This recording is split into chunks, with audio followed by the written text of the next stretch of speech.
Ramadan adalah bulan yang sangat istimewa. Ibadahnya pun istimewa dan karunia-Nya pun begitu istimewa. Tidak hanya Allah menghadirkan balasan-balasan akhirat yang sangat luar biasa, bahkan menjadikan satu pintu di surga khusus bagi orang yang gemar berpuasa dengan nama Ar-Rayyan itu. Lebih dari itu, ada bonus yang Allah bisa berikan pada setiap orang puasa, khususnya di bulan Ramadan saat ia masih berada di dunia. Bonus ini disampaikan langsung oleh Nabi SAW lewat hadis yang diteruskan oleh sahabat Abdurrahman bin Sakhr atau yang kita kenal dengan Abu Hurairah, tercantum dalam Sahih Al-Bukhari, Kitab As-Siyam, nomor hadis yang ke-38. Nabi menyampaikan, "Man shama Ramadhana imanan wahtisaban, ghufira lahu ma taqaddama min dhanbi." Man shama Ramadhana, siapapun yang menunaikan puasa Ramadan. Man itu isim mausul, konjungsi menunjuk pada satu pelaku, subjek, kadang-kadang ke objek, tapi bentuknya tunggal, sifatnya terbuka. Artinya bisa lelaki, perempuan, tua, muda, semua terbuka. Allah memberikan kesempatan pada setiap personal kita, tanpa kecuali, tanpa batas, sepanjang ia memenuhi kualifikasi untuk menunaikan puasa Ramadan. Apa yang ditawarkan oleh Allah melalui lisan Nabi ini? Pertama, imanan wahtisaban. Tidak semua orang yang puasa, tapi khusus yang menunaikan puasa Ramadannya dengan penuh keimanan dan ketulusan. Kalimat hadisnya, imanan, dia tunaikan puasa itu dengan penuh kekuatan iman. Imanan. Wahtisaban, dan tulus dikerjakan karena Allah Subhanahu wa ta'ala. Wahtisaban. Saudaraku, apa yang kemudian dimaksudkan lewat hadis ini? Ghufira lahu ma taqaddama min dhanbi. Kata Nabi, orang yang menunaikan puasanya dengan penuh keimanan dan ketulusan karena Allah, maka ia akan mendapatkan bonus saat di dunia, diampuni semua dosa-dosanya yang telah lalu sejak ia mulai baligh sampai dengan di hari itu dia berpuasa. Bayangkan berapa usia kita dari sejak baligh sampai saat ini. Ada yang 30, 40, 50 tahun, lebih daripada itu. Berapa dosa yang sudah pernah diperbuat sampai hari pertama Ramadan ini, sampai di hari Jumat ini. Ada berita yang sangat menggembirakan, kata Nabi, dan tentunya ini langsung berita dari Allah Subhanahu wa ta'ala, disampaikan oleh Rasulullah SAW, siapa yang menunaikan puasanya, benar ditunaikannya karena iman dan ketulusan, maka ia berpotensi digugurkan, diampuni semua dosanya sampai di hari itu dia puasa. Masya Allah. Tapi seperti apa kualifikasi orang yang menunaikan puasa dengan iman dan tulus itu? Ini yang akan saya detilkan. Kita sering bahas bahwa kalimat iman itu seringkali bersanding dengan amal saleh. Iman sering disandingkan dengan amal saleh. Dan ini selalu bergandengan satu dengan yang lainnya. Ya, saya sering sampaikan, iman itu amalan hati. Amalan hati butuh pembuktian. Pembuktiannya lewat pekerjaan anggota tubuh. Pekerjaan disebut dengan amal. Karena ia disupport dengan cahaya iman, maka semua pekerjaan anggota tubuh kita pasti akan mengarah pada yang baik. Baik dalam bimbingan Allah disebut saleh. Karena itu kalau digabungkan pekerjaan dan baik menurut pandangan Allah disebut dengan amal saleh. Ya, orang yang beriman maka cahaya dalam hatinya akan membimbing seluruh tubuhnya untuk mengerjakan amal saleh. Karena itulah dalam Al-Quran sering disandingkan kata iman dengan amal saleh. Wal 'asr innal insana lafi khusr illa alladziina amanu iman wa 'amilus shalihat. Iman bersanding dengan amal saleh. Dalam rumus tafsir, jika ada ayat dalam Al-Quran atau bahkan keterangan Nabi SAW menyebutkan kata iman dalam bentuk apapun, bisa kata benda kah, kata kerja kah, jika dia bersanding dengan amal soleh, maka ini struktur dasarnya. Amal soleh sebagai pembuktian dari iman. Tapi jika kata imannya berdiri sendiri, tidak disebutkan amal solehnya, maka ini dimaksudkan amal soleh ini sudah otomatis terkandung dalam kalimat iman ini, sehingga saking diketahuinya tak perlu disebutkan lagi. Orang beriman pasti beramal soleh. Itu yang dimaksudkan.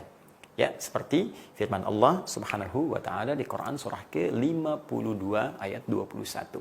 Surah At-Tur ayat 21 Allah firmankan, "Walladzina amanu wattaba'athum dzurriyyatuhum alhaqna bihim dzurriyyatahum wa ma alatnahum min amalihim min syai' kullu imri'in bima kasabat rahin." Baik, walladzina amanu, dan orang tua yang beriman itu. Tidak disebutkan amal solehnya. Ya, wattaba'athum dzurriyyatuhum biimanin, dan diikuti oleh keturunannya sama-sama beriman juga. Alhaqna bihim dzurriyyatahum, maka mereka akan dikumpulkan semuanya di surga. Jadi kalau orang tua beriman, mendidik anaknya beriman juga, dipelihara imannya sampai wafat, mereka semua akan dikumpulkan di surga, satu keluarga. Tapi kan syarat masuk surga tidak cukup dengan iman, mesti ada amal soleh. Karena itu kalimat surga pertama di surah kedua Al-Baqarah ayat 25 dibuka dengan iman dan amal soleh. Ya, wabasyiril ladzina amanu iman wa amilus shalihat anna lahum jannatin tajri min tahtihal anhar. Nah, berikan kabar gembira pada orang yang beriman dan membuktikan imannya dengan amal saleh, disiapkan bagi mereka pilihan berbagai surga yang mengalir keindahan-keindahan di bawahnya dan sekitaran-sekitarannya. Nah, karena kalimat-kalimat iman sudah diketahui buktinya lewat amal soleh, amal soleh, amal soleh. Karena itu, jika kalimat imannya berdiri sendiri, amal solehnya tidak disebutkan, maka otomatis yang dimaksudkan iman dan amal soleh. Seperti ayat tadi. Dan para orang tua yang beriman itu dan membuktikan imannya dengan beramal soleh, diikuti anak-anaknya, dijaga itu semua, mereka dikumpulkan dengan iman dan amalnya di surga. Itu maksudnya. Karena itu ujung ayat yang ditutup dengan kalimat wa ma alatnahu min amalihim min syai' kullu imri'in bima kasaba rahin. Ya, kami tidak akan sia-siakan amal mereka yang dibuktikan lewat bimbingan iman itu. Jika baik, maka iman dan amal itu akan mengumpulkan mereka di surga. Tapi itu tawaran, kata Allah, setiap orang tua bisa memilih apakah ingin mewujudkan itu atau menghadirkan nestapa dan tangisan di kemudian hari.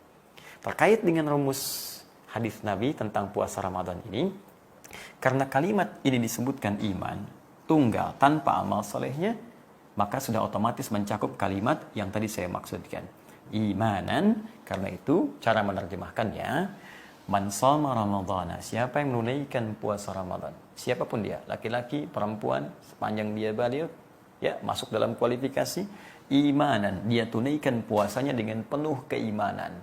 Lalu terjemahkan, dan bukti kuatnya, penuhnya iman itu banyak mengerjakan amal soleh dalam puasanya. Ini maksudnya. Ya, karena kalau Anda terjemahkan dengan penuh keimanan saja, bisa relatif nanti maknanya. Tapi kalau kita dalami dengan tafsirnya, yang dimaksud dia tunaikan puasanya dengan penuh keimanan, bukti penuh imannya, dia perbanyak amal soleh saat dia menunaikan puasa Ramadannya. Apa yang dia kerjakan? Ya, dia tingkatkan sholatnya. Dari yang tadinya fardu, meningkat tambah dengan sunnahnya. Dari yang tadinya baca Quran, itu pun sedikit, dia tambah. Biasa hari biasa, misalnya 1 halaman, dia tambah sehari sekarang 1 juz. Dia tambah dengan tilawah, dia tambah dengan menghafal. Jarang sedekah, dia buka kemudian untuk sedekah. Karena itu, di bulan Ramadan menariknya, semua pintu amal soleh itu dibuka oleh Allah Subhanahu wa taala, kemudahan bagi kita untuk menunaikannya. Karena itu siapapun saat Ramadan, hatinya lapang untuk bekerja dan beramal soleh. Kalau nggak percaya silakan. Bukankah saat Ramadan kita semakin tergerak meningkatkan ibadah? Pengen sholat sunnah, pengen sedekah, kan? Pengen baca Quran. Itu dimanfaatkan. Allah sudah buka seluas-luasnya. Tinggal kita bagaimana kemudian mengoleksinya dan mengumpulkan amalan yang berkualitas di hadapan Allah. Jadi ini poinnya. 1, isi ibadah Ramadan kita dengan banyak beramal soleh. Wahtisaban, dan ukur-ukur, hitung-hitung amal soleh ini supaya ikhlas. Tulus karena Allah. Ya. Jangan sampai mau tarawih karena orang tarawih, kita pun tarawih. Karena orang baca Quran, saya pun pengen baca Quran. Ya? Karena orang sedekah, saya pun pengen sedekah. Tidak. Kenapa ini penting kalimat Nabi muncul? Seakan-akan Nabi dengan bimbingan Allah sudah memprediksi. Akan banyak mungkin orang beramal saat Ramadan, motifnya beda-beda. Ya, mungkin karena motif ingin dipuji, ingin ria, ingin tampil, ingin macam-macam, dan sebagainya. Ya, termasuk juga doakan saya dan ustadz-ustadz yang lain. Supaya kalau ta'lim itu tujuannya benar karena Allah. Bukan karena ingin eksis di YouTube, bukan karena ingin cari follower, bukan karena macam-macam. Nah, itu yang paling berbahaya. Ya, jadi ukurannya, kalau kita bisa beramal dengan baik, dilakukan dengan tulus, maka dua hal ini cukup kemudian menggetarkan arsy dan menjadikan Allah memberikan anugerah terindah dalam hidup kita dan petualangan kehidupan kita di dunia ini dengan mengampuni semua dosa-dosa kita yang pernah kita kerjakan saat di puasa itu. Maka dua hal ini bisa menggugurkan dosa yang pernah kita kerjakan selama hidup kita dalam periode balik sampai hari pertama Ramadan ini. Siapa yang tidak berminat? Kalau Anda bertanya, masa sih Ustadz? Sudah, kaidah ini tuntas. Kalau sudah Allah yang sampaikan, Nabi yang kemudian menyampaikan, menegaskan kembali atas petunjuk Allah itu, maka tidak perlu ada keraguan. La raiba fi, jangan pernah ragukan. Kalau masih Anda ingin logikakan, sederhana teman-teman sekalian, amal soleh ini kan banyak sifatnya. Di Ramadan dilipat gandakan.